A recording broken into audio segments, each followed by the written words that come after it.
Imagine dating a hot, fiery Italian who only speaks Italian. Or imagine dating a sexy Brazilian bodybuilder who only speaks Portuguese. Now, if you didn't speak any of these languages, it'd be pretty difficult to sustain a lasting relationship, right? Well, in the 5 love languages, Gary Chapman says that there are languages of love that we each have to tell someone that we love them through our actions. Now, most of the time, if we give and receive the same love languages, we expect our partner to do the same, to receive in the way that we give. However, as Gary has noted, most of the time this isn't true.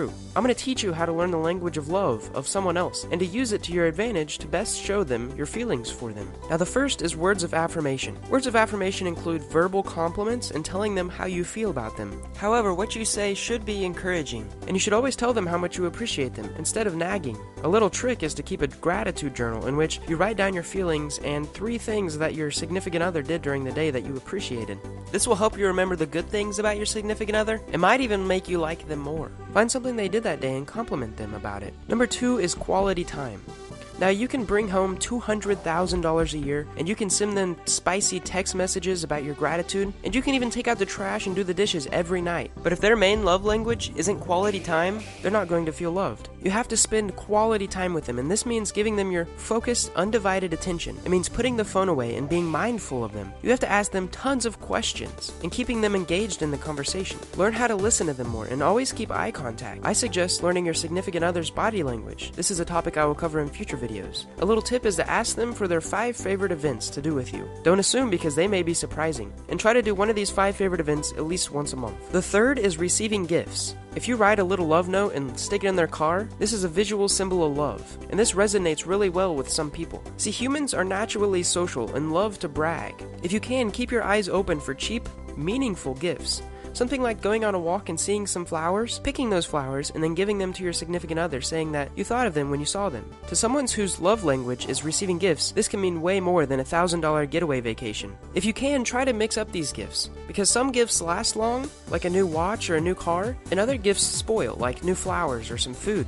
Also note that these languages are a continuum, which means that they don't just have one love language. They can have others and they can range in order. If your significant other's top 2 love languages are quality time and receiving gifts, then maybe cooking dinner together is a great way to appeal to their love. Number 4 is acts of service. Now, this is basically doing work or chores for your significant other. Stuff like vacuuming or cleaning or taking out the trash. If you can, ask your significant other to write down 10 things that they wish you would do more often, and try to do those within the next month. And the last love language is physical touch. This is something like giving them a back rub or a massage, or even putting your arm around them. To some, holding hands in public is the best way to show your affection. Now, you have to know that this physical touch is not necessarily sexual, but if both of your love languages are physical touch, being really intimate is a great way to show your affection.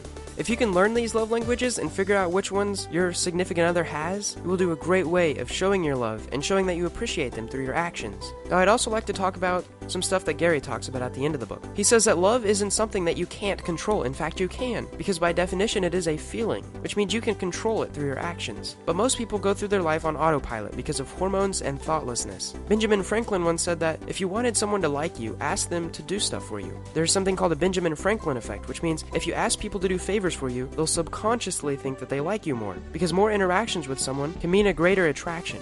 However, this is just a theory. Gary also says that a lot of people claim that it's easy to fall out of love, to lose the infatuation you began with and the high that came with it. He says that in order to keep a relationship alive, you have to choose love, even when it's doing stuff that aren't natural to you. He says that love is a feeling and an action. If the feeling goes away, try to perform some actions to bring it back. You have to show your significant other that you love them through your actions, and eventually the feeling will come too. That said, everyone is different, and relationship psychology is quite new, and there's not very many studies on it.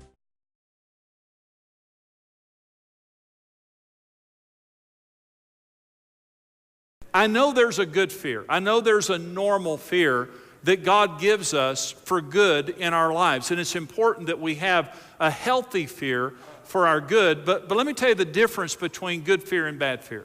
How to tell the difference, because sometimes, I'm sitting here saying God will never use fear in your life for any purpose that He's going to do. And that's true. But there is a healthy fear and there's a demonic fear. Well, how do you know the difference? Well, here's some ways you can know the difference. Good fear is circumstantial, but bad fear is perpetual. Circumstantial means you're driving down the street in your car, you see a car coming at you suddenly, and that fear causes you to swerve away and to save your life or to save the life of the people in the car from you. And that fear wasn't there before that happened, and it goes away after it's over with. That's a circumstantial fear. That's good fear. Bad fear is perpetual. It's a spirit of fear. You live with an abiding sense of anxiety that something's about to happen to you. The other shoe is going to drop. I'm going to go broke. I'm going to die. Harm is going to come. There's going to be a terrorist attack. Something is going to happen to harm me, and it's abiding. Anxiety wears us out and causes us to become depressed.